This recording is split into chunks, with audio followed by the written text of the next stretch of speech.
Audubon 2456.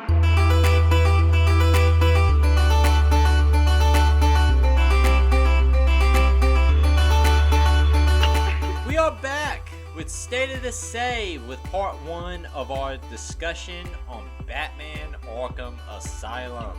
It's going to be another wonderful episode. Of course, I am Eric. With me as always is Michael. How you doing, Michael? I'm doing good. I always realize that we look at each other when we say that like we haven't been talking for the past 20 minutes. I mean, it's the first 30 seconds of the show. This is like where we look at each other and go, is this a good intro? I don't know. This is when we decide to cut intros. Yeah, exactly. The 30-second mark is the make or break moment for every podcast. Exactly. So if you're hearing this right now, we decided to keep it, which makes you wonder what all those other intros were like. Were there other intros today? Who can say? Who could know? We know. Before this becomes a cut intro, let's get started. Thank you for joining us. Hoping you played along or at least ready to listen to part 1 here of our Batman Arkham Asylum discussion. But before we do our normal talk, let's talk about some video games. Things going on in the world of video games, things we've been playing. Michael, you said you had some updates and then you wanted to talk some TGS. What's going on with TGS? It's TGS stuff. Nintendo had a direct right before that with a bunch of stuff that most of which didn't really interest me. There was a lot of farming games this time. One of which is cool because they're remastering Harvest Moon, A Wonderful Life, a game that I loved back on the GameCube, except now it's called Story of Seasons, A Wonderful Life, because that's a whole licensing thing where the series swap names, and it's a series that's now called Harvest Moon. It's not the original Harvest Moon anymore. I don't want to delve into deep in it because I'll be here for 30 minutes talking about how this is ridiculous. So the world is divided into two kinds of people. Yes. The people who enjoy Harvest Moon and the people who do not. I can guarantee which camp you're in. No, it's not like I hate the game. Yeah. It's just I look at it, I go, it's not something I want to do. But I think it's always funny in these situations when we talk about these particular games.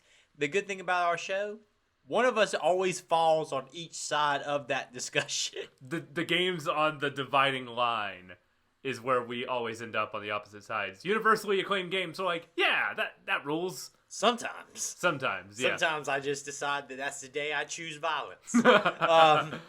But no, so that's a remaster of that one. Which is that your Harvest Moon? Like, is that the one that you connected to? Yes, absolutely. Okay, that was one I love because it came out after Animal Crossing was big, the original on the GameCube, and I wanted another experience like that. I thought I was gonna get that, and it was like, no, this is a lot more hands-on. This is a lot more farming. This starts as your character inheriting a farm, and then growing up, your character gets married. Your character eventually has a kid and ages as they go along with this farm as it gets more successful.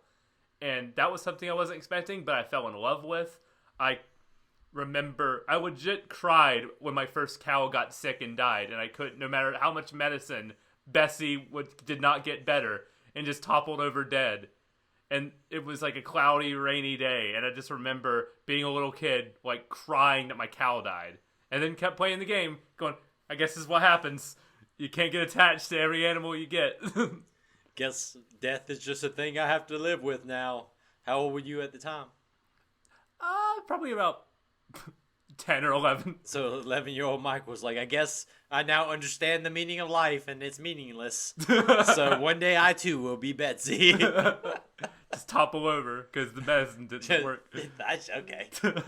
See, listeners, I bet you didn't think you were going to get depressed within the first 4 minutes and 13 seconds of this podcast.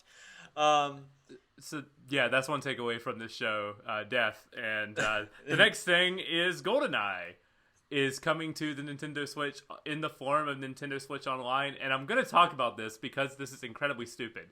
So the Xbox is also getting Goldeneye because Xbox owns Rare, Nintendo owns the license for Goldeneye because it was licensed specifically for the Nintendo 64.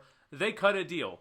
The Nintendo Switch version is getting the base ROM for Goldeneye. The Xbox version is getting that ROM, but with some additional work to it. It's going to be 4K and widescreen, I think. But here's the kicker. What is everybody love about GoldenEye? Co-op. Not necessarily co-op. Not co-op, I mean competitive multiplayer. Exactly. Listen, it's been a long day. It has been, Yeah. we won't go into that. But, 4-player multiplayer. You can play 4-player split screen on the Xbox, no online multiplayer. The online multiplayer is exclusive to the Switch version. But you might be asking, Michael, isn't the GoldenEye version a ROM that's being put on the Nintendo Switch Online app?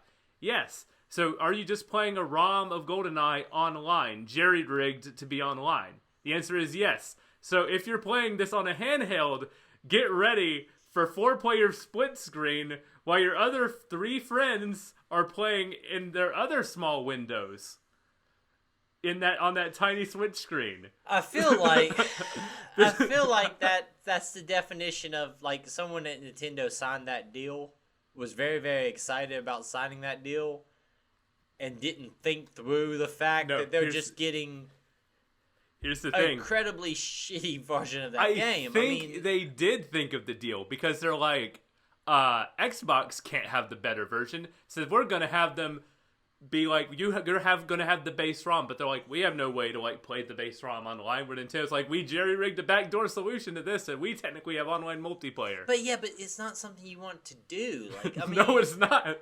And also, with you said the Xbox version is going to get a couple of extra little added work done to it.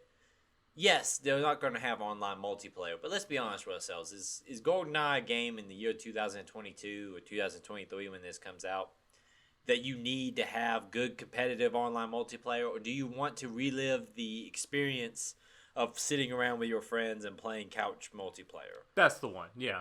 So, as long as the Xbox version has that, which it does, and you're going to probably be fine. And here's the weird thing about the Xbox version. It's going into Rare Replay, a game that... Wait, what? Yes, it is a part of Rare Replay.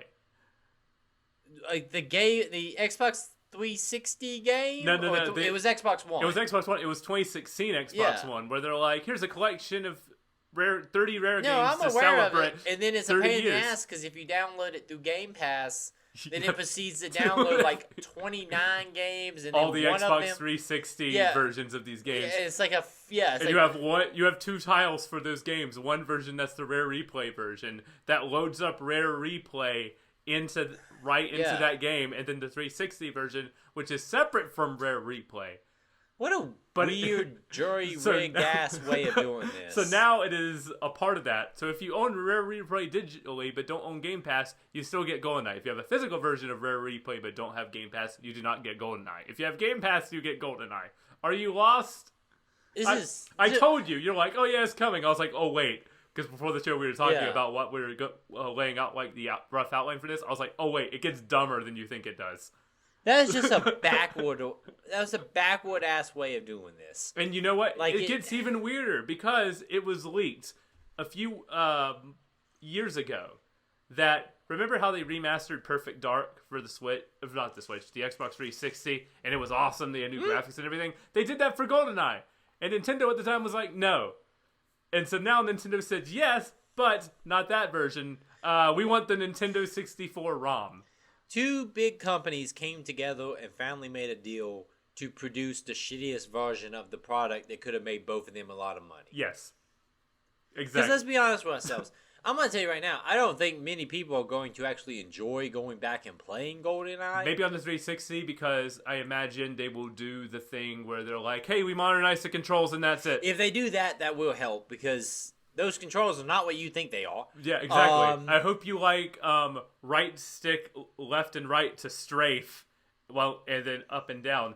Fun fact: did you know there was one game in that era that had the modern first-person controls? It's the Aliens. Aliens Resurrection. Yes, and it got criticized like hell for it. Did you see this on Reddit today by chance? I did not see this on Reddit today. I just knew that information. Because I saw this on Reddit this morning at like 6:30 in the morning. Someone had posted on there a bunch of Alien reviews from the time where people were talking shit about the fact that it used both analog sticks to aim and move. And so the fact that you just brought that up is a weird glitch in the Matrix. Yeah. So I'm always thinking about that game. but you're right. But I don't think people are going to like enjoy it as much unless there is a update to the controls. But then the question is, how does that game play with modern control scheme? I imagine pretty well. I just can't imagine this playing good on the Switch controller at all if they keep the original thing. Because you use the C stick on that thing. They map the C-stick buttons. It's everybody who use an emulator trying to figure out this thing. The right stick is the 4 C-pad buttons. Or, if you hold left trigger or ZL, you can use the face buttons for the C buttons, which is good for, like, Ocarina of Time. If you're hitting, like, the Ocarina buttons and everything. It's good for, like, menu selection. Whereas, like, the right stick is good for... gameplay most of the time. You can for most games it works, but for Goldeneye, a game that requires both of those working in tandem, it does not. I sit here and think about like compare this to the Quake remaster. Oh, the Quake remaster is fantastic, was amazing. It was all the Quake episodes plus a new one that's very fucking good, and you can play Quake 64 on it. The cut shortened levels with like the muddy graphics and everything, that option is there for the crazy people like me. The Doom 64 release was like this, where it's just like fucking great. Yeah. Doom 64, in my humble opinion, I enjoy more than Doom 1 and Doom 2. You know why? Because they add the ability to save mid-level. Yes. The Nintendo 64 version did not have checkpoints, and those are huge freaking levels. Yes. So, but I compare it to the Quake one. Let's use Quake real quick. It got a super nice limited run games release where you could buy like a super special edition that came in like a ammunition crate. But then you could get physical copies for your systems. Like I said, upgraded online multiplayer across the board, new episodes. If you would have done Goldeneye and said, hey, online multiplayer, this, that, and the other, plus it's upgraded, with remastered graphics. We're giving it to the Quake people. Yeah, maybe a little bit of, which I think in Machine Games is who did the Quake one. Is it Machine or Deep Dive? Deep Dive, I believe. Deep Dive did it? Yeah. Deep Dive does a lot of good remake stuff. Them and Panic Button are my go-to remaster guys. So, like, it's a, just, you can print money with it, right? Yeah.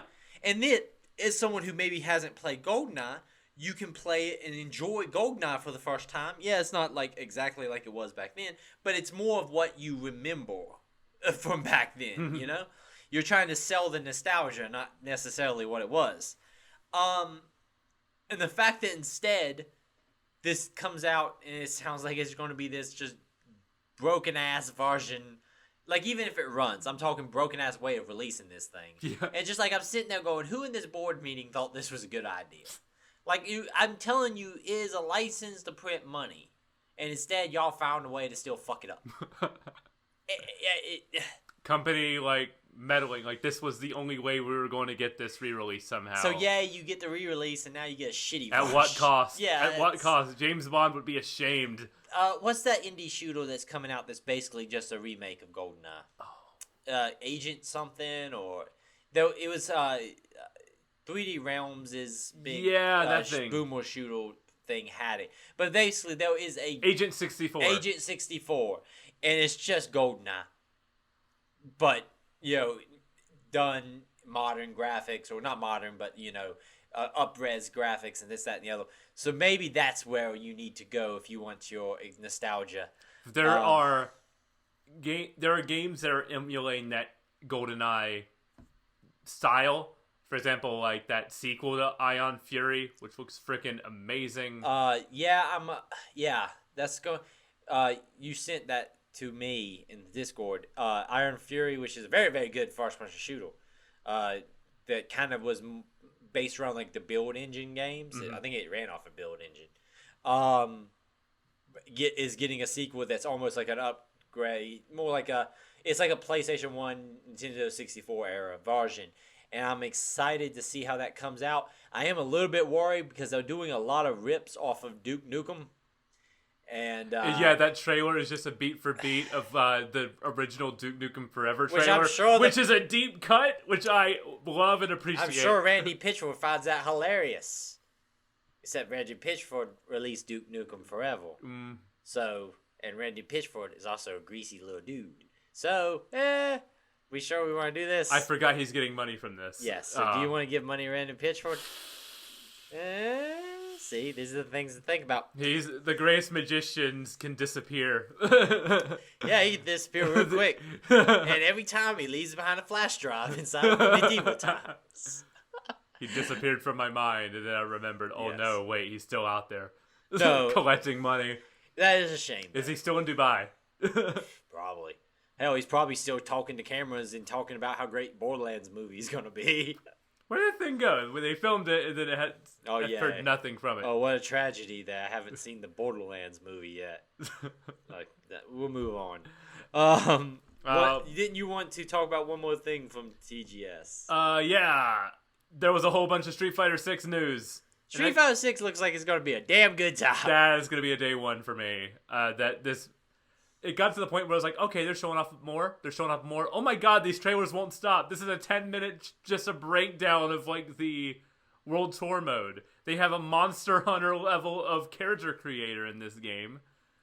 What I like I don't care so much about character creation in fighting games. Yeah.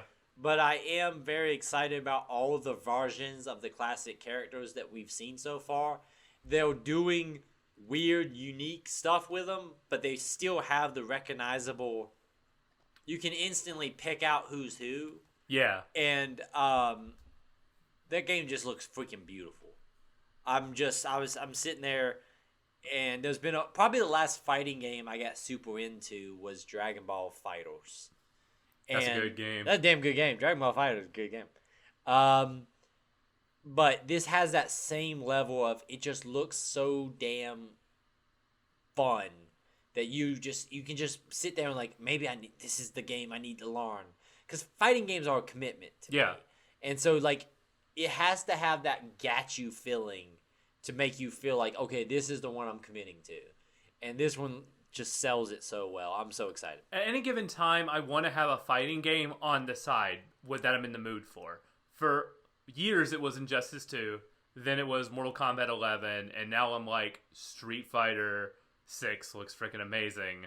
That might be the one. I put a lot of time into Mortal Kombat 11. I think it's time to leave that one behind and go to another thing that'll last me a couple years until the next NetherRealm game comes out. It looks good. Who's the character you're most excited about? Ken looks really cool. You talked about with his tragic backstory. Yeah. He's a fugitive on the run, trying to protect his family.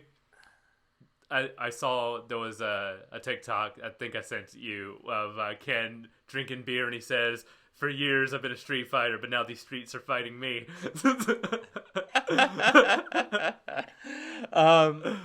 I'm excited. Yeah. It's probably on my like top 5 games I'm most looking forward to. 2023 is going to be an insane freaking year. I'm going to lose so much money. I signed up for that beta.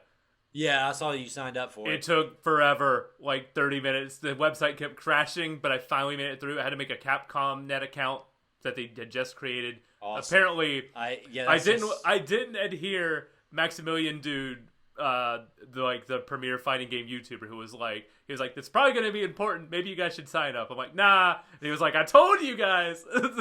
You should sign up for this because it's probably going to be what they use for crossplay. Let's just say this. I'm really, really sick of all these logins, the different company-specific stuff, but I do understand with the crossplay stuff it's necessary. Exactly. But I do hate it. Like, every time I load... Like, do you have your WB login? I'm like, maybe... No, WB. I don't have a fucking login. Like... That was like, wait a minute, I do because I played Hitman 2. Because Hitman 2 used that. Yeah. Which was weird because every Hitman game had a different login because it was a different publisher every single game. Yeah. We're independent now, so which login do I use? That's a good question. Figure it out. So with the Hitman collection, do you have to use the different logins? No, because they retain the rights to all of that again. Okay. But it was just a matter of, I can't remember how I get it all to carry over. I think I had to go to an ancillary site, log into my WB thing. It's like, all right, now everything will now all your Hitman 2 will carry over to Hitman 3, but just the Xbox version. I'm like, what? Why? Because like you only license the Xbox version, but I'm like, it's the same game. It's the same thing. I can carry over my progress, but I can't carry over the levels? Yeah, that's right. I'm like, that doesn't make sense. Totally makes sense. I don't know what you're talking about. So yeah, I made a Capcom.net account, so I'm now refreshing my email, waiting for that beta key. Right on. So that was good. I hope it's as good as I think it will be. I feel like this is the moment. This is Street Fighter's moment. 5 things got shaky. Things got shaky with 5, but 6 we forget all about 5 ever existing, and we have 6. That's what I want. I watched the opening cutscene for Street Fighter 6 a bunch of times just because it's like a motivational speech to get you ready. It was like, we got self-driving cars, and in just a few years we're taking rockets to Mars, but what really matters is on the streets. And it was like, yeah, let's go! We still gotta punch people in the face. Yeah, I'm excited. Yeah. Anything else you got? That's it for me. Yeah. I yield the rest of my time. Thank you. Thank you, Counselor. I'm gonna be quick. I played many things. I finished Immortality, which we talked about last show. I saw that unfold in real time via messages. I guess being like, I don't get this. 5 minutes later, oh crap, I got it. Well, I don't want to spoil anything, but I hit the point in which I knew how I was basically missing like a millisecond to trigger the last scene. So I was so obsessed with what I thought was the path to get there that I was just buckling down on that. And when you kind of because I went to you, I was like, I know how to finish this. I even know the bulk of the story. I'm ready now. Why is it not giving me what I'm looking for here? And you kind of gave me a little bit of a hint to be able to refocus on something else. And I realized that what it was is I was so ready for it to finish it that I was just like, this is the ending. I know this is. Why isn't it not triggering? And I had to kind of take a step back. But it's a very good game. I'm not going to get into spoiler talk. We talked spoiler last time. I described it to Nick that I don't know necessarily if the stories of that game are that amazing, but the way you reveal everything makes it all walk. It's a product that walks so well in the way that they've designed it that I love it so far. It's on my list. I've been keeping a list of games that are on my game of the year list from this year because we have to talk about it at the end of the year, and I definitely hit that list pretty hard. I feel very good about it. It was really fun, and it's an experience I haven't had before in a video game, which is nice, you know. Mm-hmm. And it only took me about maybe 4 or 5 sittings. I think 4 sittings is what I beat that thing in. Yeah. So it's fairly short.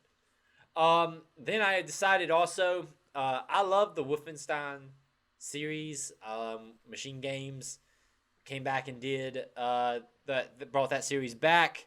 New Order and the New Machine? New Colossus. New Colossus is a freaking awesome video game. New Order and New Colossus. I have issues with New Colossus.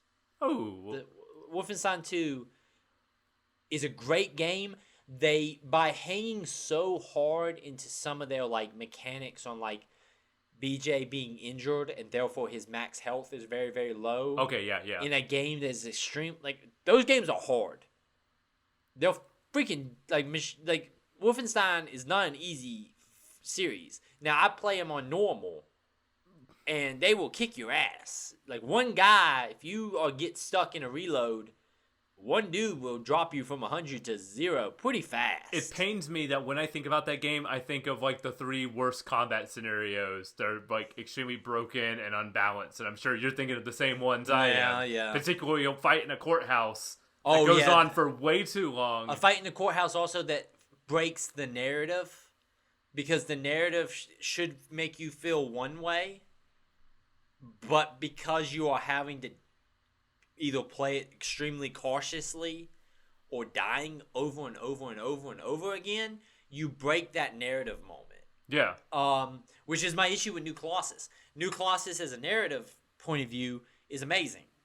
But they're they shoot themselves in the foot over. New Order doesn't have this. The first one doesn't have this. I think they do a better job with it there. New Colossus, from a story point of view, is vastly superior. Mm-hmm. But there's scenes. I mean, spoiler, I guess, for a game that's many years old at this point. When you're in a wheelchair, that whole section's great, but your health is capped out at 50. And it takes a long time And that's before a you even long have your full time. health. And in a game that's extremely difficult, you hit walls where you just keep getting killed. And it breaks certain narrative moments where you're supposed to be chewing through guys. Yeah. And instead, you're just dying over and over again. And you can say, well, drop it on easy or difficulty. Even on easy, it's a tough game. And the game mocks you for it. Yeah, the game mocks you. Because it's like... The picture for it is BJ in a bonnet and a... It's a funny joke. But it's funny. also not how you want to play those games. Because you want it's to like, play like a fucking badass. And it's instead, insulting, being like, you're insulting me because you can't design a fun combat encounter. Yes. That's on you. That's not on me. Yeah. Bringing it back to the Old Blood, I never played the Old Blood. For some reason, I just never got to it. Because when you said Old Blood, I was thinking Young Blood, and I realized, oh wait, there was an expansion for 1, like an expansion. Yeah, there for was 2. an expansion for 1 called the Old Blood, which goes back and almost is more of a, if you play Return to Castle Wolfenstein, the PlayStation 2 PC. I think I've just played the multiplayer. Very, for very that. good. Yeah. Well, you might be talking about Wolfenstein Enemy Territory, which is the multiplayer. Castle Wolfenstein had multiplayer too, but we'll digress. The Old Blood is like almost a separate game. It is a separate game really from New Order, and that takes place back in like 1946 in this alternate history. And to be honest with you, from a gameplay point of view, I think it's the best one of all 3. It does not have the best story, but I think gameplay design is very, very good. It does the best stealth of the franchise. Okay. Those games have a lot of stealth, and that one does probably the best of that franchise. The only problem that I had combat-wise was the ending. The final boss was... I figured out very quickly how to beat him, but it's such a long period of time that I ran into the situation where I just kept dying over and over and over. But until that final boss, I never had that. I think gameplay-wise, it's the best designed of all of those. Not the best story. New Colossus has that beat. Wolfenstein 2. Too many crazy shit to happen in that game. Such a great game. But the Old Blood, very, very, very, very good. I'm glad to finally have played it. Knocked it out very quickly because I just was hooked. And then, what's the last thing I played? Oh, Metal Hellsinger. I need to play that. I had a long conversation with a friend of the show, Nick. I played a lot of it. That thing in concept is great. In execution, there's some slight things that are off. I complain about the shotgun in particular. The pump not being exactly on beat. Nick complained a lot about you get dual wielding pistol basically in the game, and it doesn't take into consideration half beats or quarter beats. And he had I wish he could have explained it. Nick's musical knowledge is far better than me. He's a better musician than I am, but he was very able to pick up on like some slight things that just kind of took him out of it. And for me, I kind of complained about, I don't like the fact that the game allows you to still do some damage with the gun when you miss the beat, because there was times in the game in which we're using the shotgun and stuff when I needed to clear some lighter enemies out to focus on a bigger enemy, and I could still do it even if I didn't hit off on beat. Gotcha. And it kind of breaks the idea of the game, because you want to be hitting the beats to cause more of the instruments to kick in, to get to the combo where the vocals kick in. You want to do that. Yeah. But if you're in the middle of a heated combat sequence, there was times where I was like, I need to get that health now, and I just shoot it just to get and it's like, I almost wish the gun didn't do any damage if you didn't hit the beat. Mm-hmm. Just an opinion. But it's still it's good. It's something I wish everyone should try. It is available on Game Pass. I just feel like it's just not quite there, which is a little bit of a shame. I really wish Nick could explain it, because he had a lot more detailed breakdown of what he was off on it, and what he felt was kind of missing opportunities. That's the only things I've played. Fast Raw played 2 games of Killteam. Warhammer 40k Killteam. First game, I got beat, but my team survived. I'm sick and tired of losing, So I decided to run a whole new team because when in doubt, buy more models. And I ran that team for the first time last night and got my ass kicked in the second turn. Very, very disappointed by that. I feel like I've been kicked right back to the beginning. I have played so far 5 games. Haven't won a single one. I'm not feeling pretty happy about that. But considering the guy you got into Warhammer is kicking my ass. I still think his team is broken. When in doubt, blame no, the meta. I will be. Listen, the game's fun. I don't mind losing. I still have a hell of a time doing it. But it's become an unhealthy obsession. Like those times where I'm sure Nick was like, let's play something else. He's like, no, we're gonna fucking do this, and I'm gonna win. But no, it's still fun. Yeah. Other than that, I watched that new Lord of the Rings show. That show's good. No, okay. I say that just to piss off the internet. I like that show. If you don't like that show, you're wrong. Let's talk about Batman. Let's talk about Batman. Sometimes I like to say things just to tick people off. Also, as my way of judging the listenership of this show, I'll say things and see what gets bad responses. Batman Arkham Asylum. Been a long time since I played this. I played it back on the PlayStation 3, and I don't think I've touched it since. It's been at least 9 years for me playing this, so long time. You talked about Batman Arkham City being your favorite. I agree with that. That's my favorite of the series. I think I want to say that this was my favorite of the series. I have a hard time remembering. I think you said during the prep that Asylum was. I think favorite. Asylum might have been. Looking at it now, I think from a gameplay point of view, I really, really like City. I forgot how small some of these environments were compared to City and being able to swoop around and stuff. But that's no way a shot at this one. So I feel like playing it now has quote unquote made City look a little bit better in my mind. But that's not a shot at Asylum. Like, if that makes any sense at all. Like, you say that and it sounds like I'm saying, well, Asylum's not that good. No, it's damn good. Spoiler for my opinions. But it just did make me think more about how City did so much good stuff with jumping off the buildings and swooping in, and all that stuff just felt so good. You want to know what's funny? I'm feeling near the opposite of you. Now, City is still my favorite. But I didn't go back to Asylum because City at the time was like, oh, this is such an improvement. Everything is better. The boss fight's better. The combo's better. I can counter when I'm doing that stupid ground pound move. This is a million times a better game. So then, because of that, Asylum kind of deflated in my mind of what I feel about that game. I'm like, I still like it. Going back to this, I played nearly this entire section in one sitting because I did not want to stop. I forgot how much I really liked this game. And it might just because, like, I went in with, like, kind of lower expectations just because of what City I felt like did for the series. I'm playing this again and going, this is much better than I remember this being.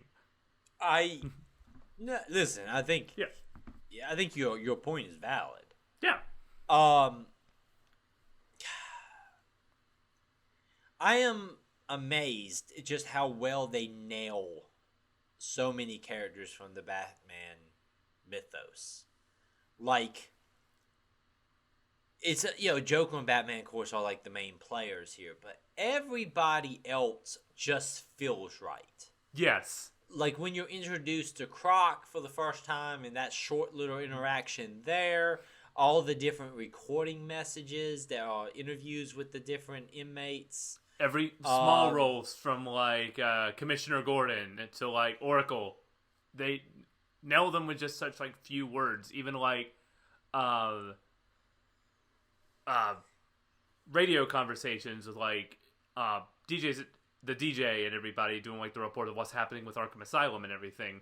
All of it is so entwined into its own thing. I thought when I played this, I'm like, they're just lifting straight from the animated series. But after being a little wiser, I was like, no, this is a lot more comic booky. Well, it's a lot more comic booky.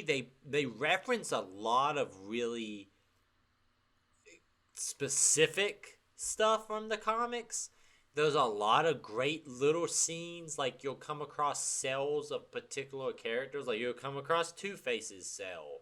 Or you'll come across, the cell for Calendar Man is in that sequence with the crazy guys you fight. The high-risk people right before the Harley fight.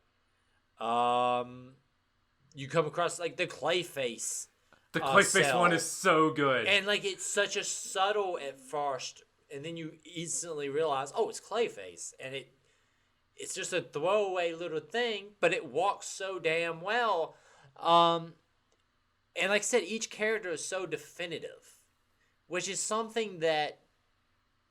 I feel like that's a lot of Paul Dini's credit. Yeah, because he... being one of, like, the two figureheads for Batman the Animated Series which is the definitive Batman for a lot of people, to have him branch off and be like, now I get to pull not just from, like, my universe of Batman, but everything I like from the comics too. Well, so it's like, you talked about, like, Hush being, like, somewhat of a greatest hits, but, like, in more of, like, a sort of negative connotation. I think this is a greatest hits in a more of a positive connotation. No. It's every great thing you remember about the Batman mythos thrown together in its own continuity. It's one of my biggest complaints about certain writers in comics, in the Big Two. And I don't read a lot of Big Two comics because I have just a feeling like things have just gotten stale. But a lot of my biggest complaints is when I have a story and I go and pull a character for my story. I don't write a story for that character. And you'll see that a lot in superhero comics where, like, oh, let me use the Riddler. He's going to act completely different than the normal, like, definitive version of what the Riddler acts like. But he has to act like that for the sake of my story. Like, I make the story and then I pick characters to put in it. Instead of it being the other way around, where it's like, I'm using these characters, so therefore I need to write a story with how they would act. The animated series and then this in similar line uses those characters in a way that's so definitive they feel like you instantly recognizable, and they feel like they're acting in the way you... If your mind is not picking up a specific tale or a specific comic, and you think about the Joker, this is the Joker's mentality and how he acts right to a T. So that kind of level, that's what I love about it. It doesn't feel like any particular take on a character. It just feels like the character. Like, we were talking around the same time, we had, like, Nolan's, like, realistic take. So, like, this is Nolan's take on the Joker. Nolan's take on Bane. Nolan's take on, like, Scarecrow and everything. But here, it's not like the Arkham take on Scarecrow. It's Scarecrow. There would be more Arkham takes on villains and ideas as the continuity goes along, but that's just the sake of story. That's the sake of storytelling and needing to, like, expand. That's also the sake of them having the ability to actually have permanent changes. Mm-hmm. That's my issue with Big Two comics right now. When I say Big Two, I mean Marvel and DC for people not in the comics. The requirement to everything has to go back to normal or some form of status quo kills good storytelling.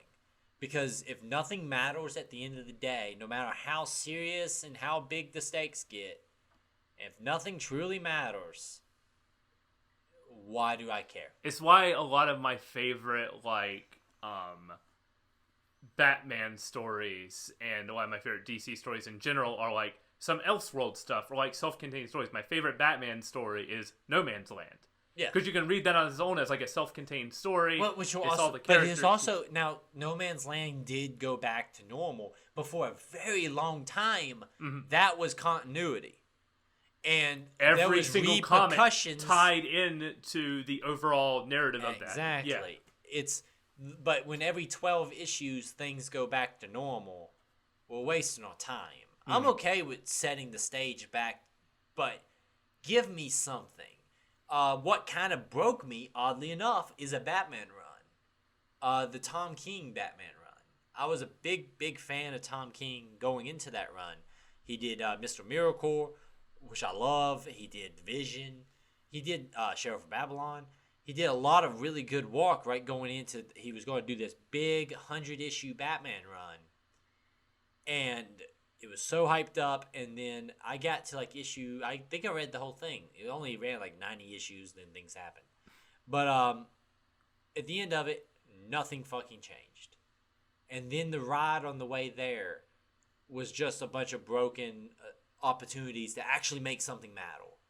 And it goes back to even farther than that. Like when you kill Captain America after Civil War, and then he pops right back up a few years later. If nothing matters in your story, why should I care? It's like Spider-Man's happy. We can't have that. Reset. He's a teenager again. Yeah, Kill Uncle Ben one more time. And that's the advantage they kind of have here is they can actually make some repercussion to characters because there's no having to set the stage back. This is almost like an Elseworlds, expanded Elseworlds story. Like, but yeah, it's very, I'm very just impressed with their understanding of these characters. One of the best openings to a game I've played in a very long time. It's very reminiscent of BioShock, which was one of the main inspirations from this. Is like, we're going to set the tone and we're going to go deeper into this place and have it like shift before your eyes in a way that makes sense in this universe. It establishes like all the characters, the tone, the layout of this crazy lunatic asylum you're trapped in. It's incredible. And just the slow walking of escorting the Joker to his cell. It does a great job of establishing the Joker, like, because it gives him a chance to just talk. Let the Joker talk, and that's a great way of making you understand how he walks and how he operates. And then it does a great job with kind of establishing Batman by letting him just be quiet and stoic and act. The Joker talks, Batman acts. And I think in particular the scene when you're descending the elevator and the lights go out, and when the lights come back on, Batman's hands on his throat. Is like that fake, is this the escape sequence? And like, no, it's not, because Batman's already stopped it. This is the definitive voices of most of these characters. Oh yeah, for sure. It basically is the Batman animated series cast in a lot of ways. There was one voice that took me out. I'll get to that when we get there, but yeah. I think I know who it is. And I think it improves in the second game. Gotcha. If it's who it is. This whole, it's a great opening sequence. It's a great, like, not even showing what the Joker did to get caught. And it's just something implied. Something with the mayor. Yeah. There were bombs involved. There was a whole, led the police on like this wide chase and everything. And then the dominoes start getting set as we get deeper. Batman says to Gordon, like, he let me capture him. I don't trust it. That's why I'm following him in here. Yeah, the fact that Batman also, it never makes Batman look stupid. Because Batman shouldn't look stupid. Now, I do have a problem with the Batman is almost a god and always is a step ahead of people. Batman, like, that's a Scott Snyder thing. I'm going to reference a lot of comics, and I apologize for that. In a Batman podcast, but Scott Snyder made Batman godly with his preparation, and everything has Batman's always a step ahead, and he's always got a contingency. And when he's always a step ahead, it just makes him kind of boring. I like Batman being caught off foot sometimes, because then it makes him have to respond. Mm-hmm. This is a Batman who's unprepared for the situation he's in, but still competent. Yeah, Batman, just because you're caught off guard and you're tricked doesn't mean you're not competent. Batman is caught off guard throughout this entire experience, but he's still competent. Which is, in my opinion, a really well done way of looking at the character. But you're right. The dominoes all start falling in, and as he's putting it together, you're putting it together. And the Joker even gives some hints. It was like, isn't it funny that there was a fire at Blackgate Asylum which moves hundreds of my goons here? I'm sure it means nothing. Don't worry about it. Well, he's referencing, like, it's going to be a hell of a night, isn't it? And I love the fact that, like, he's just can't wait to reveal all this. And Batman's also not buying any of that he's... like no one looks stupid here except the guards and Sharp and the people that need to look stupid. Yeah. But like Batman and Gordon and the Joker all look competent because like the Joker is just being himself, bursting at the seams, wanting to tell Batman how he's about to do this and this, and then of course Batman's still on top of things and Gordon still knows something up, but everybody else gets to be an idiot who's like, we got him now, you're never getting out of here. My favorite line from this entire section is in this opening bit when Killer Croc appears and is friggin' terrifying. I got your scent, Batman, I will hunt you down. And you're like, yeah, I bet you will. Joker goes, that reminds me, I need to get a pair of new shoes. Like, Croc is out. Like, that was a good joke. I like when he comes out. I love how everyone else runs and backs up, and you can just have Batman standing there staring up at him and him looking down at Batman. Mm-hmm. It's just a very good, like, I talk about that. It's just a definitive interaction. Croc is massive and scary, and Batman doesn't flinch. It's just it's so damn good. Surprise! It's Joker escapes. It's a trap. And it's basically revealed that Joker has decided that he's just going to trap Batman here on the asylum in a great premise that Grant Morrison came up with many, many years ago. Except with cannibalism. With cannibalism. Oh, yeah, don't read Arkham. Don't read Serious Night on Serious Earth. Anyway. It's not as good either as people would think it is. But Batman versus his entire rogues gallery on their turf. It's a great concept. Them still in prison, so they want blood for putting them in here. Plus, it's the prison riot. But it's a super criminal prison riot. It's just a great moment. I love the chaos of when he escapes. Not only is it Joker escaping, but he's basically has opened the entire prison. So, like, you hear a guard on the radio yelling about different prisoners escaping. His right-hand Harley Quinn is in charge of all the gates and everything. Yeah, Harley's not yet introduced yet, but we see her boots. So honey, I'm home. Yeah, we know it's Harley. Yeah. Which I'm assuming is the voice you don't like. No, that's not the voice I don't like. Really? Harley's fine. She's a little bit... She lacks some of the accent that I like in Harley. She's a little bit gruffle. Because this is not Tara Strong, correct? This is Arlene. I don't have the name written here, but she's the original. She's the animated series voice actor. But she seems a little bit lower toned than the animated series. I think it fits this universe more. I like the Tara than the more like Brooklyn I like the Brooklyn.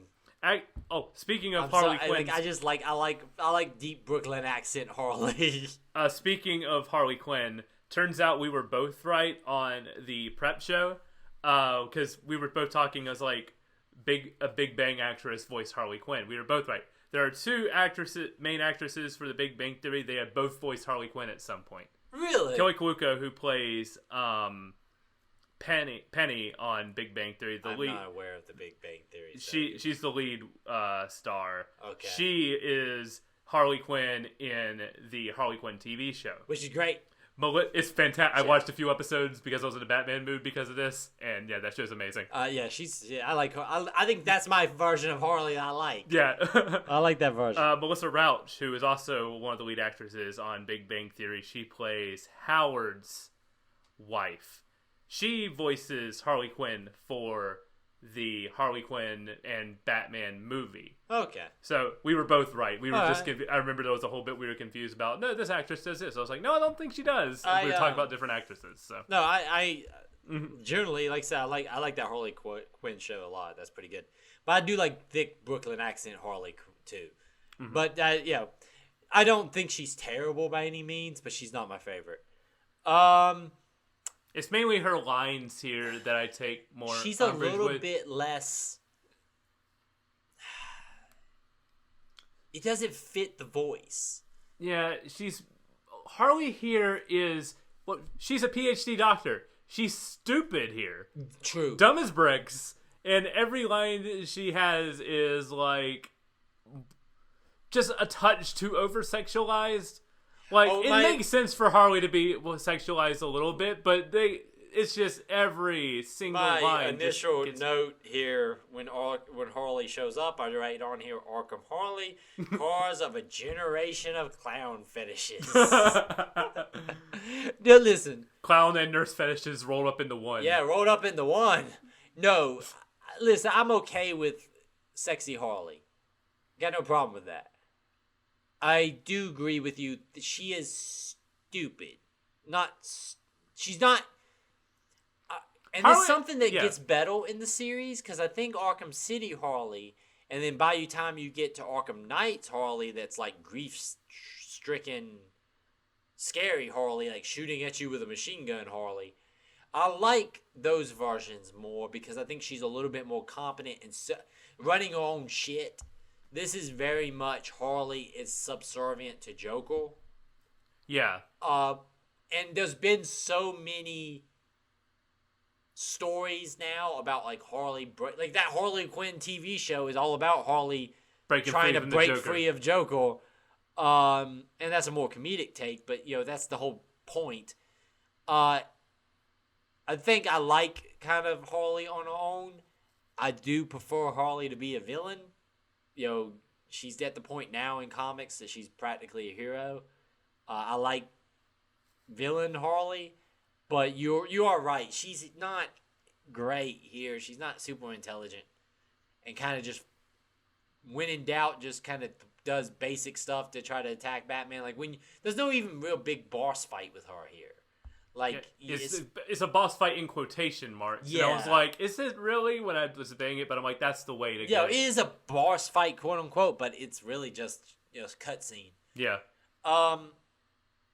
This whole escape sequence is so damn good. We get introduced to the different kind of mechanics of this game throughout multiple kind of sequences here. Get introduced to stealth. We get introduced to how we're going to like take down rooms of guards by swinging from the rafters, sneaking around, isolating them one at a time. Then dropping down on the last dude, not killing him, letting him turn and just freak out. It's pretty good. Great every time. Or cutting the guy down, like hanging a guy from a gargoyle. Yes. Letting all his buddies go over there and be looking up at him like, what happened? And then throwing a batarang and cutting them down in front of them or freaking them out. That's always fun. I'm not going to get super into deep beat by beat stuff here. Yeah. But I do like that they explain why the police force doesn't just storm the island, that Joker's kind of set up this whole ruse that the whole city's got bombs around it. Someone steps on that island and something in Gotham City blows up. I love also that instantly Batman's like, bullshit. Nope. He ain't got bombs. He's just lying. Why? I know him. Yeah, but I like it goes back to not godlike Batman, but competent Batman. He doesn't know because he's already checked all the city. He knows because he just understands how Joker walks. And he's like, no, he's lying. And they're able to verify that. I was like, hey, we verified what you said was accurate. Yeah, he doesn't have any bombs. It's just, what I say, it was like mangled baby parts and like toothpaste or something like that was what they said it was, or something like that. Or a dead baby joke or something was in there. I'm sure it was because that's a very Joker kind of thing. Yeah, I can't remember what exactly was in there. It was something, a ridiculous combo. But they do that occasionally where they like remind you how serious of a problem he is, particularly in like his descriptions, like when he's threatening the doctor later on, and she's reading his threats, and he's like, "Oh, things get graphic pretty quickly here." But this whole sequence, we're chasing Joker, right? We're just descending into the Arkham prison. We have to take down Zaz, who's kind of our first like introduction into like the gargoyles stuff and all that. I like the fact that they don't just use a random goon. It's a known character. Zaz is going to pop back up a couple times here. There's just a ton of great stuff in this opening sequence. that leads up to like our guest's first main boss fight, which is against a juiced up gargoyle like monster that dies of a heart attack. The Titan Thug, and this is where Joker escapes and descends even farther in the asylum because he's like, all you have to do is knock me off this thing and kill me. And it's the classic, Batman's not going to take that leap moment, but... Though Batman thinks about it, He doesn't do it. Yeah. He's like, God damn it, just throw the damn batarang. It's just a lot of subverting expectation stuff, right? When you fight the first Titan enemy, the fact that you don't actually beat it, it just dies of a heart attack because it can't actually handle being pumped full of this much chemical. And only that, it's like the lesser version of it, because the whole half here is Joker trying to find the correct formula so he can make those Titan dudes. Yeah, we find out that's really like Joker's play here. We're going to find out in a second kind of exactly why, but like I said, I feel like that's the actual descent into Arkham.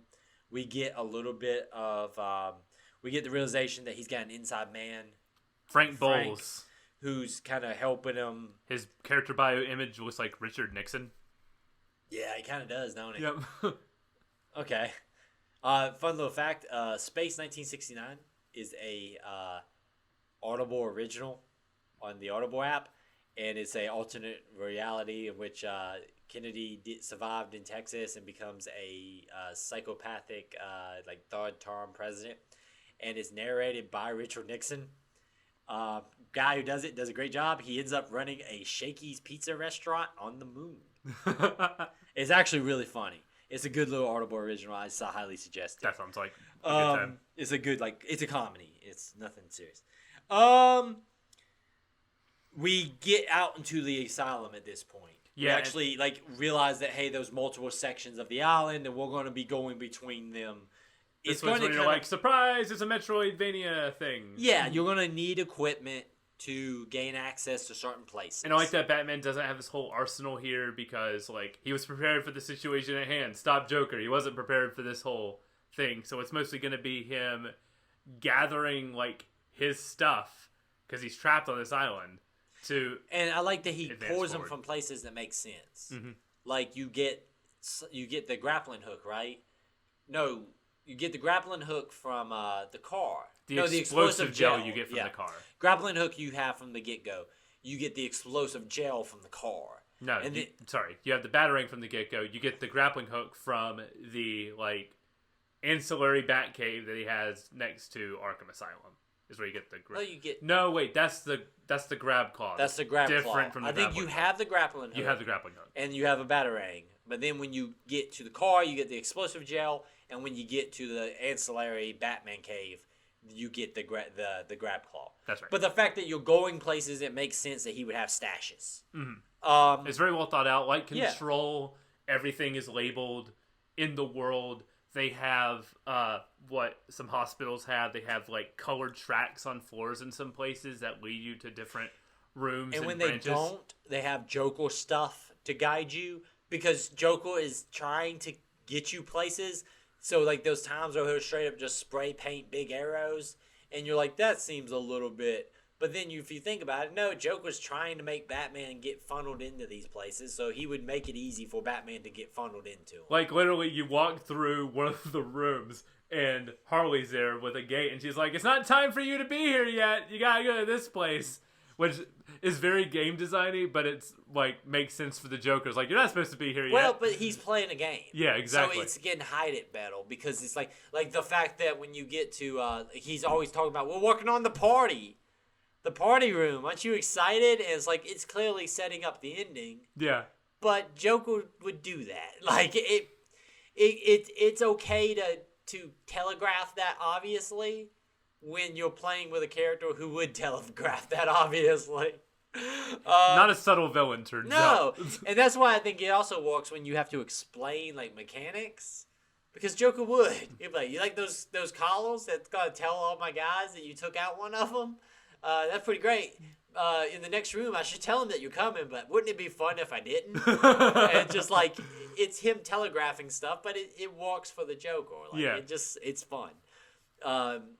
I love the sequences when you're doing those takedowns and he's talking over the things like, "Oh, we got another one of you.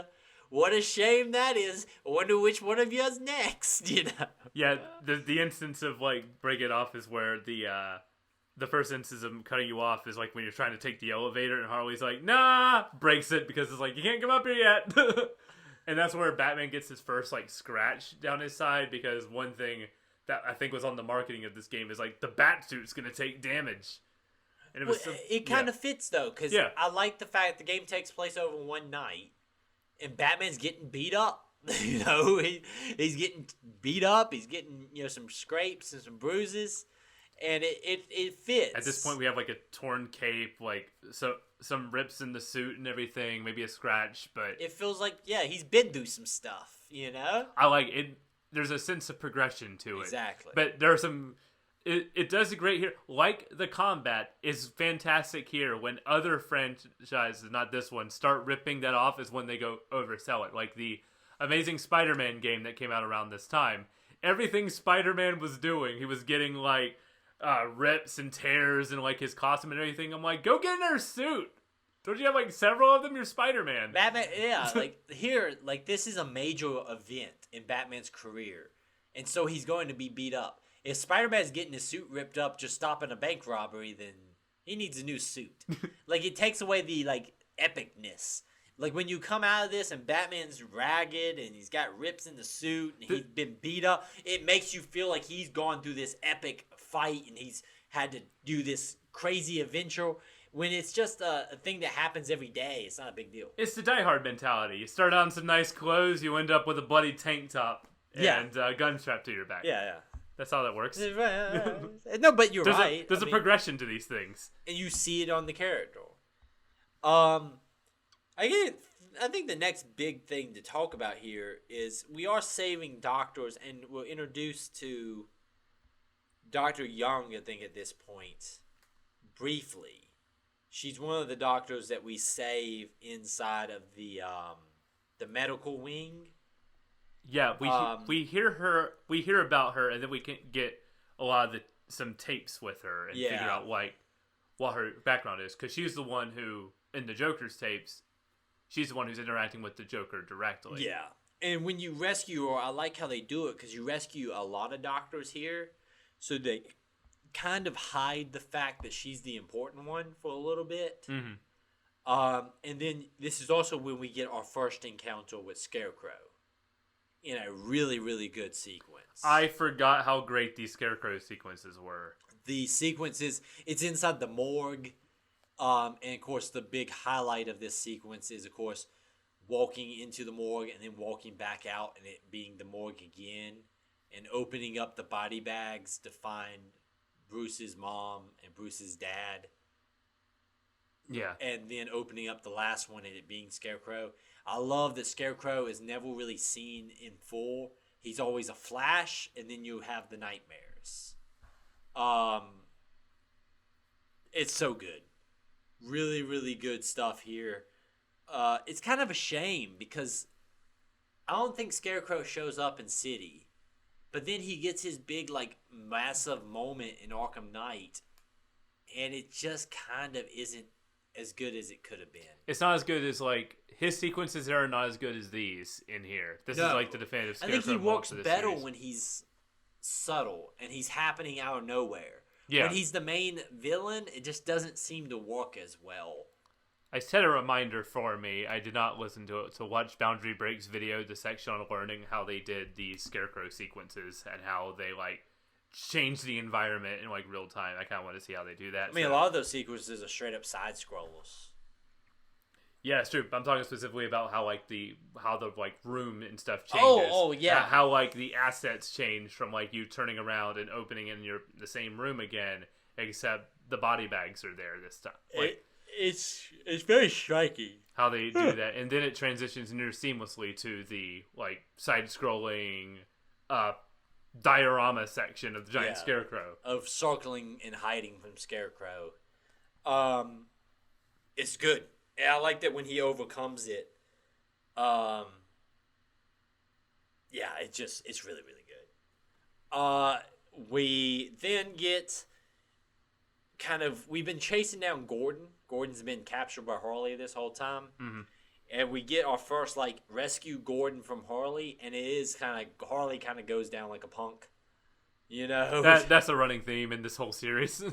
Well, I think she's more of a threat in City, isn't she? I remember specifically she does a bunch of cartwheels, and then you hit the defense button to just throw her to the side. I don't know if there's a second. I don't remember there's a second, encounter with her.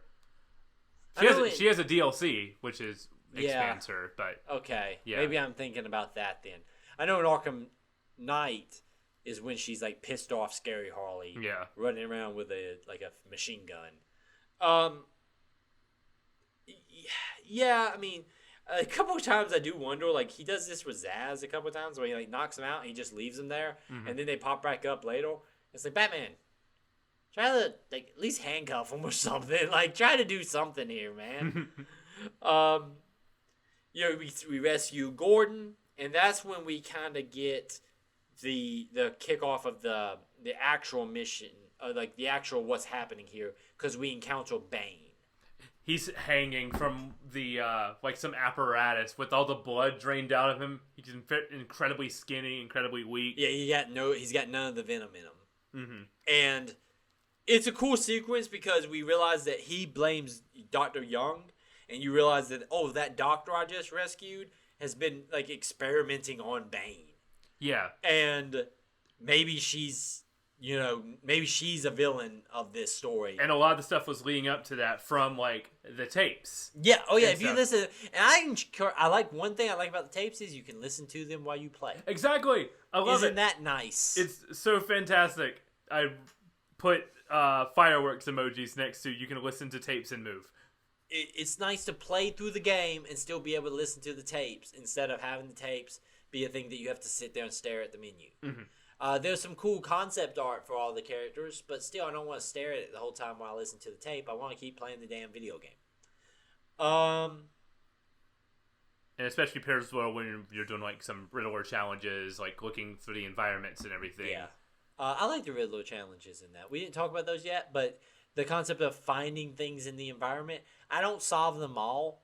But I solve a lot of them. I might go back at the end of this game and solve all of them because seems like a doable number. And they're riddles, but they're not impossible riddles. They're mainly stuff to lead you to the Easter eggs in this game. It's an Easter egg hunt. Here's Calendar Man's room. Oh, here's the ventriloquist's dummy or whatever. Did you see him? He's in Sharp's office, I think. I don't think I saw... I know what you're talking about. I've seen that before. There's the Catwoman thing. There's the... Catwoman? Yeah, there's a Catwoman reference in one of them. Oh, I didn't know that. Whereas, I think something like this, Nine Tails has claws or something. Huh. It's cool. It's a fun thing. Yeah, it is, lead you to the Easter eggs, but at the same time, I like the Easter eggs. So, yeah, works. Yeah, because I'm zooming in on each and every one of them to, look at... even though I know some of their takes, I know what Calendar Man looks like later on in this series, but, just seeing his cell when he was just an Easter egg in the background is just fascinating. Yeah. How, you can tell they had a lot of fun. Even though they only had, a concept image and just one, small section of the environment to work with, I can tell the crew had a lot of fun designing, you can tell as they were making that cell, even for, someone like Calendar Man, I bet they were thinking of backstory reasons for all the stuff in that cell and everything. Also, it's you could see them having a list of these are the characters we're going to actually get to put in the game, but here's the list of characters we can reference, and let's just come up with fun ways to reference them. Hey, Catwoman's not going to be in this game, but let's make a reference to her. Ventriloquist is not going to be in this game, but let's put the dummy somewhere. Just having little stuff like that is really cool. Mr. Freeze's cell. Yeah, it's just being background for a fight is really cool. Yeah, it's just smart.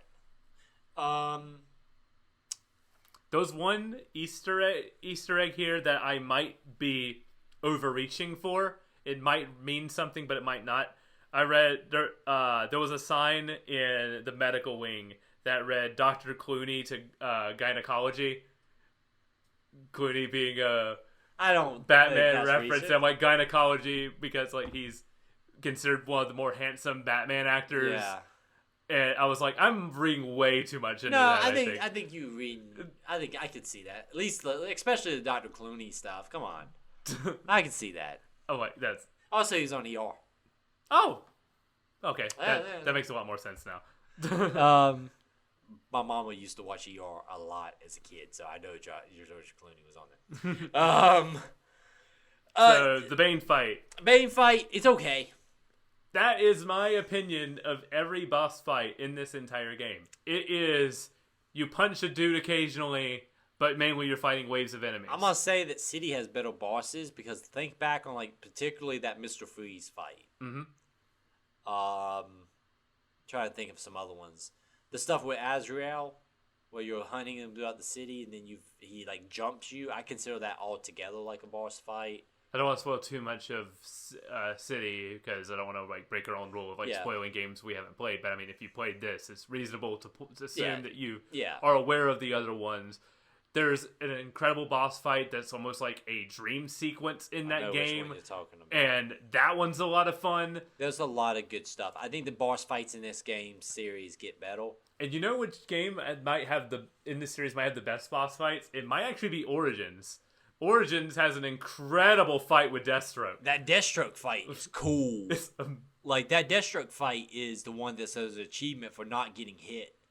And if you can pull it off, it's pretty freaking awesome. I think Origins gets some bad rap. That Origins is great, actually. I don't think it's, like, as good as City or anything. No. But there's some really good fights in there. There's a Deadshot fight in there that's pretty cool. There's a fight with Firefly that's pretty cool. The Bane fight there is better than the Bane fight here. So much better. Bane's better than he is here. Yeah, there's some good stuff there. There are a lot more of Batman's more grounded villains in that one. They go a lot of like the C-list villains because they're like, hey, we don't want to mess with what the mainline Arkham series is doing. So we're going to have fun with villains no one really cares. No one's going to be mad about our take on Firefly here. Yeah. Funny thing is, some of those C-list villains, though, become A-list after that game. Like, come on, like Deadshot's been in movies. He's been in TV shows. Like, Deadshot kind of took off, and Deathstroke is now a big thing. So he's like, yeah, like those C-list, but then they didn't stay C-list. Yeah. The Bane stuff is fine. It's okay. It's more of a means to tell you that Young is basically experimenting and trying to develop something with Venom. Yeah, Joker wants it. I'm going to discuss some of the tape stuff here. So she mentions a patient X on one of her tapes. That is one of the tapes. That's one of the videos playing in medical because there's a whole bunch of stuff that plays in medical, and she mentioned specifically there's a patient X, which was the catalyst for the Titan project. Like we had someone here whose blood was able to contribute, and Titan was a means of if they had weaker patients in the asylum, they would inject one venom, and all of a sudden that's how they can walk again, or it's an advancement in physical therapy. But then you see the means of how she got that was to like experiment on Bane. Which, quite unethical. I always like when certain Batman characters have a little bit more, less than black and white with them, and Bane's one of them that can be kind of an in-betweener. Mm-hmm. So that even adds a little bit to it, right? That Bane has a reason to be pretty pissed off at Young. He's been, experimented on. So, like, you kind of understand Bane's point of view. Bane's like, I gotta break out of here and freaking, get this Dr. Young who's been experimenting on me. He calls Fun fact, her, also, if you lose the Bane, he does the sequence where he breaks your back. The bat break. From the Nightfall. That's cool. Some of the losing scenes are really, really cool. The game over screens. Yeah, are where the all villain great. it's always a villain taunting you and stuff. Is really cool. Yeah, so Young is basically, we don't know it yet that she's also being exploited by the Joker at this point. Mm-hmm. We think Young is just doing it because she's evil, but he calls her Bruja, which means witch, and then Batman hits Bane with his car, which is great. Bane's like, I'm gonna break you, and he's like, no, Bane, this time you get broken and you get hit by a car. Um, And then thrown into the river. this sends you to the library. It's kind of it's my least favorite section of all of this from a gameplay point of view. I do like the whole sequence in which you're following Young. I don't have a lot of notes here, so I don't know if it was just unremarkable or if It's it was kind just of short. drags. It drags in Gotcha. my mind. It's just a whole lot of nothing. You follow Young.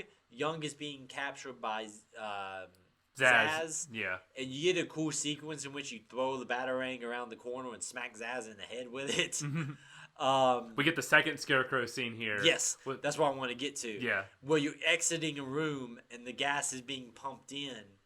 And that's the one where the room falls apart and it becomes Crime Alley.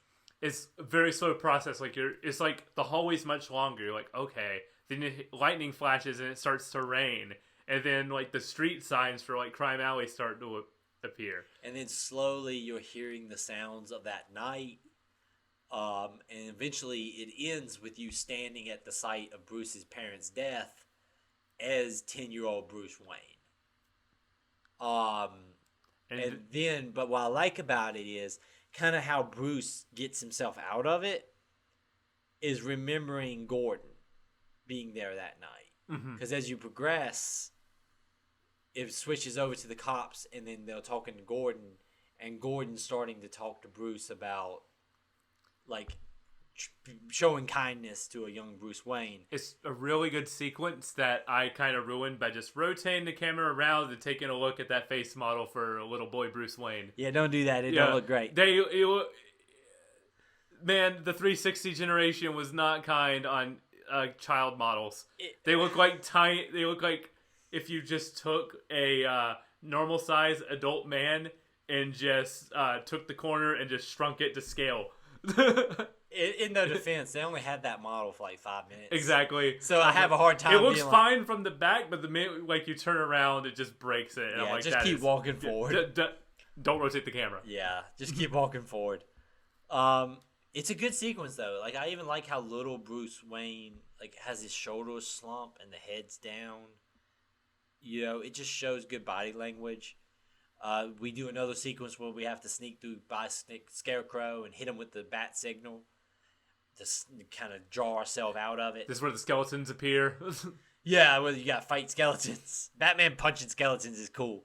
I always like Batman. My favorite Batman story is Dark Knight City, and because I like Batman dealing with like weird supernatural stuff, and there's more to it than that in Batman Dark Knight Dark City, but it's good stuff. I like Dark Knight City. And that's a Batman story not a lot of people know about. Have you ever read that? I have not read that. Very, very good. It got Mike Mignola covers. Ooh. On my comic list shelf of like my favorite comics, I've got all 3 covers on the Mike Mignola Batman covers. Mike Mignola Batman looks damn fucking good. Yes, go. You beat Scarecrow again. We save Dr. Young. That's when we get to hit Zaz with the batarang. And then she immediately dies. Yeah, immediately dies by running to the safe and getting herself blown up. This is the whole part here with the whole we got to find the formula thing, and how we got even to this location was we had to climb a giant clock tower, knock down a bell to get here. Yeah, this whole section, it kind of drags, and the fact that you're going to the same rooms like multiple times over, I get it. Just the design, like being a Metroidvania, there's going to be some backtracking, but you're backtracking in that same little zone for like what's probably about like a 45-minute chunk of gameplay. You do the chase chase something like either Bloodstains or because you do it again here with the Warden. Yeah, where you follow Bloodstains after because Harley's got the Warden sharp, and it's just like goddamn, I'm chasing this insert thing here. This is where many times. This is where the joke of there's way too much detective mode in these games comes into play, and I don't know if that's like a fully valid criticism. You don't need to play like you can just have the detective mode up all the time, and sure, it's giving you a more tactical advantage of the battle and everything. So that is like a legitimate criticism, but you don't need it up except for like those sequences. But there is a lot of them loaded into this front half. Like one thing I do like about it is like I like that Batman has a bunch of like different like color filters he flips. Yeah, through. I do like that. For, like I like that. Alcohol, fingerprints, with traces of chlorophyll,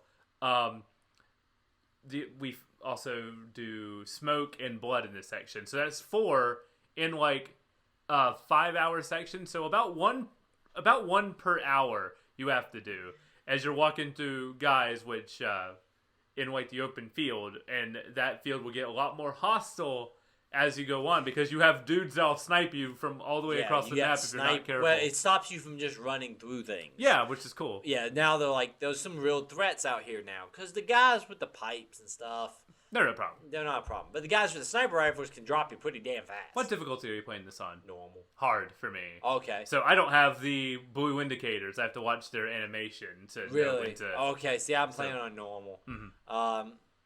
It makes combat more challenging, but I think more fun, because I've had a lot of experiences with more of like, when the combat difficulty does ramp up as the series goes on, I still have that sort of muscle memory, so that's... And I think, yeah. No, I usually default to normal. Yeah, that's fair. Especially for the show, because just from a time frame point of view, I'm always feared of getting stuck on something, which isn't a big deal, except that I play it now for a time frame, and so therefore I need to progress. This gets you to like almost like the maximum security wing, the penitentiary. Yeah, and this is where we are chasing Harley's kidnapping, of Sharp. Because we find out that there's something we need in the gardens. I think it's an element that is needed for the Titan formula, so we know that's where Joker's plant is. But that gate is controlled by the Warden. Harley is more or less the Warden now, so we gotta go deal with Harley. And also she has the Warden. So that's true, yeah. Cool stuff in here, lots of cool Easter eggs. I love the sequence when you walk into the room with Ivy and you have the conversation with Ivy. Of course, Harley's going to let her out in a little bit. Mm-hmm. Yeah. No fun reference to Ivy and Harley being friends or more than that. It's kind of the sympathy is there. Yeah. But it I don't know. I like Harley, and especially like a post-Joker Harley with Ivy, I think is a fun dynamic. That's a healthy relationship. It's a healthy relationship. Well, it's as healthy as a psychopathic clown lady and a vegetable lady can be. Fair point, but I do like more healthy relationship for Harley as Ivy. If your boyfriend of multiple years is the Joker, I think you can only go up from there. Yeah, and Ivy's a definite improvement. Yeah. But they don't have that here. It don't look like they might be negative for other people, but to each other they're a positive. They're positive. Yeah, exactly. But this leads up to really the big fight with Harley. There's a great sequence when they release like the more crazed inmates that just charge you and jump you from out of nowhere. There's a really good bit here when you're entering, where you're walking and you just hear screeching in the distance. So naturally, you feel the need to put on detective mode, and you just see a group of enemies all in one spot. Then the fact that it's like, oh, I'm just gonna turn this on, and it's not gonna be a problem. But then you do that, and you're like, why are they all in the middle there? It doesn't make it less scary going in. That's a really cool thing they did. I like also the way they there's one room when you walk in and you hear screaming all around you, it's telling you he's in the room with you and you can't find him. But when you do the pull down of the vent, that's where he is. He jumps down there. It's really cool. Right when you think, oh, he's not a non-factor. I always forget about that dude. Well, I thought that he maybe glitched. I was like, I wonder if he's stuck on a wall or something. And then when you pull it down, he jumps down. It's a really good sequence. And you have to hit the button to roll him off. Harley fight, kind of the lamest one of all. It's just he dodged the floor being turned electric and beat up a bunch of dudes till Harley comes out. Harley does a bunch of somersaults. Harley gets thrown to the ground, and then Harley gets thrown into a cell. We take her fingerprints, and Harley reveals to us that I'll never tell you where the Joker's lair is in the gardens. Dumb as a sack of bricks. Yeah, she's not very smart. For a PhD psychiatrist. Yeah, for someone who's supposed to be one of the brightest people, like the up and coming bright example of psychiatry, and like an up and coming woman who's going to be like a big player in the field, and because that's the tragedy, right? That Harley has all this potential, and then she meets the Joker. Here it's like, well, Harley ain't that smart from the get-go, so maybe it's not that big of a tragedy. Like, it kind of misses that aspect, I think. I seem to remember Harley getting better, and maybe it's just me rose-colored glasses, but I want to say Arkham City Harley is better. I'm not 100% sure though. Me neither, but again, this isn't my definitive Harley. It's never been my definitive Harley. Nah, animated series. She's the one. Yeah, she's the one character that I think is done. You could make an argument that your favorite version of any Batman character is in the Arkhamverse, but like when it's Harley, I'm like, maybe City, maybe I don't know about. Nah, you just think Harley's hot. Which it's just you just got some you just. Which could be a fair point, but no, it's not a bad. I mean, you can find, that's fine, but I don't know if it's the definitive version of the character. It is always fun to see like people realize that the motion capture was done by a dude. That's funny. That is funny. That's like funny. all the like hip poses and walks and everything was all done by a dude in like just a skin tight motion capture suit. Funny. I saw the behind the scenes video and just laughed and went, "That's pretty great." That's really funny for people who might not be super secure with themselves. That 13-year-old is trying to rotate No, the camera no, very statistically. No! And realizing, no! That's funny. That's the end of the section, but there's still a couple things I want to touch on, like lore stuff. There's some secrets here about like the spirit of Amadeus Arkham. Did you find all? I found 6 or 7 by this point. Maybe I got 5. I don't know if I got 6. So I want to talk about that story because it lays out. Because the main like weird thing about every Batman continuity is like the role that Arkham Asylum serves, like within the whole prison system, is like, wow, these guys that are clearly like beyond saving. That's the thing. Also, like people, I think sometimes forget. Like Blackgate is where you go if you're sane. Yeah. Arkham, like Joker goes to Arkham because he's insane. Blackgate is where people like people like Bane and Deathstroke and things like that. They go to Blackgate because they're completely sane. They're just supervillains. But and there should be, and I think that's what kind of works where they're like, oh, we've had to transfer all these Blackgate prisoners here because it's like, because you could make the argument, it's like, someone like Bane probably shouldn't be in Arkham, but he should be in Blackgate, so maybe he got transferred here or something. Dr. Young's potential, maybe. Yeah. Because the Arkham family, to sum this up, they were a very powerful family of politicians, doctors, teachers that were cleaning up the filth of the city. Amadeus Arkham's mother and father died from a terrible sickness, and his wife and family were murdered, and he was engaged more than like angry just to find out why someone would do this. And the criminal who killed his family boasts about doing this, and Amadeus just felt sad for him. So that's where I'm at in like his like story. I'm sure that'll have more ties going forward to what's going on. The Arkham family stuff is always in and out of continuity. Sometimes Martha Wayne is actually an Arkham. There's been some continuity where it's like Martha Wayne is Martha Arkham and marries into the Wayne family. And that's like a tie into like insanity runs in the Arkham family, and does Bruce have some of that pass through his genes? Is that why he's Batman? And usually that stuff, anything that deals with like past Arkham now has to tie into the Court of Owls storylines.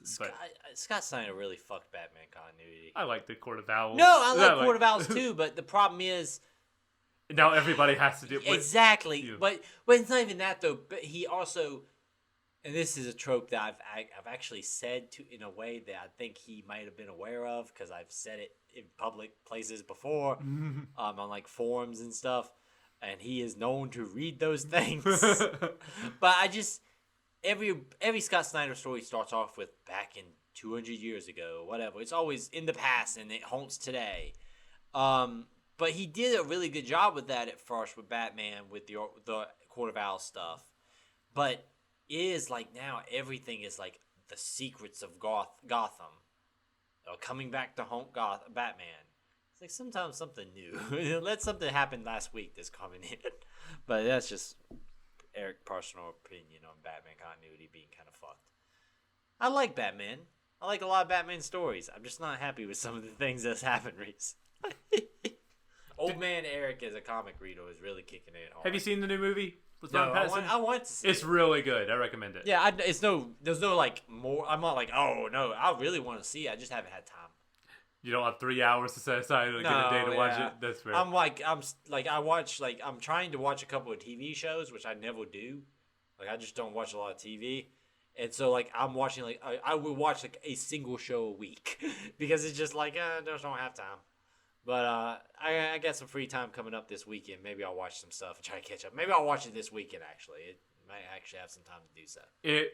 I felt the need to watch. I might watch it again after playing some of this game because to kind of wrap up my thoughts here. This is still an incredible freaking foundation of a video game for games that will try to imitate this style of like combat and its style of like just as I said, like the clothes ripping. This game was a progenitor for many things to come. As we talked about with like, I was thinking, when it comes to like action adventure games, it feels like Tomb Raider was like Underworld with what we played was like, even though it was in the 360 generation, it kind of felt like the end of the PS2 generation. I think this is only being a year later. This kind of feels like the beginning of the 360, the HD action adventure game. Because I can't think of anything earlier than this in a third-person action adventure combat that played like this tight. Maybe something like a Devil May Cry, but I think that's a different like. But it doesn't have all the other stuff. Mm-hmm. Like the combat's tight, but it doesn't have like the stealth and the atmosphere and any of that stuff. Like, the high budget cutscene storytelling. Yeah, Devil May Cry has great cutscenes. Great cut. Have you never seen shirtless Dante riding a demon like a skateboard with a piece of pizza in his mouth? I have shooting seen that. people with a pistol. Yeah, I had. I played Devil May Cry. Devil May Cry is great. It's very good. That Dante guy, pretty great. You played the last Devil May Cry? I did not play Devil May Cry. Very, I know I would love it. I know I would love it. Dante has two weapons that he puts together, and he rides it because it's a motorcycle. As you do. Yeah, it's great. Dante's still great. But the other two guys, well, one of the other two guys is good. I don't like Nero, I think it is. That sounds right. Yeah, I don't like him. He's kind of boring. But yeah, this feels like the future of action adventure games kind of feels like they're embedded in Arkham Asylum. I think that's a good point. It holds up so well. It's very, very good. I'm playing the remastered version. I went ahead and broke down and bought that. But I think even the original version would still look pretty damn great today. I feel like it looks like... I feel like the main improvement here is not necessarily graphical. It seems like just resolution. Yeah. Because it doesn't look too dissimilar from how I remember this looking. So. Exactly. Next show. Not next week, but next show. We will be playing to the end of this game? Yes. So we will be finishing the game. And then we'll be announcing our next game, which will be our Halloween Spooky Time game. Spooky. Yep. So that's very exciting. Yeah, I think it'll be interesting. It'll be fun. I think it's going to be interesting to see how this brings it home. I remember bits and pieces. I remember the ending. So we'll see kind of how this goes. I remember like 2 bits from this thing here. Like we're obviously going to the botany wing. And we have a loose villain who can talk to plants. Wonder what's going to happen there. What crazy shenanigans. Where she went. So I know that, and I know the final boss. I don't remember anything connecting those 2 bits. And we have an equal portion of game here. So I don't quite remember. Oh, I think I just remembered something. Oh, no. Anyway. Oh, I think I just remembered the boss fight. Yeah. I think we see that. Yeah, I think we see a bit of that boss in this section. And I think, oh, is that now? I thought that was later. And then it goes, oh, no. That's a big hand signal I just did from with Michael. Stay safe at Twitter, TikTok, Instagram, YouTube, where you can see Michael being tortured by Legend of Zelda Ocarina of And Time. Twitch. Something has randomizer. turned around. And We Twitch. are finishing it this weekend, maybe. My weekend's kind of busy, but if I can do it. So things are moving along. Definitely check out all that stuff. We'll see you next show with the end of Batman Arkham Asylum, the announcement of our next game. As always, stay safe out there.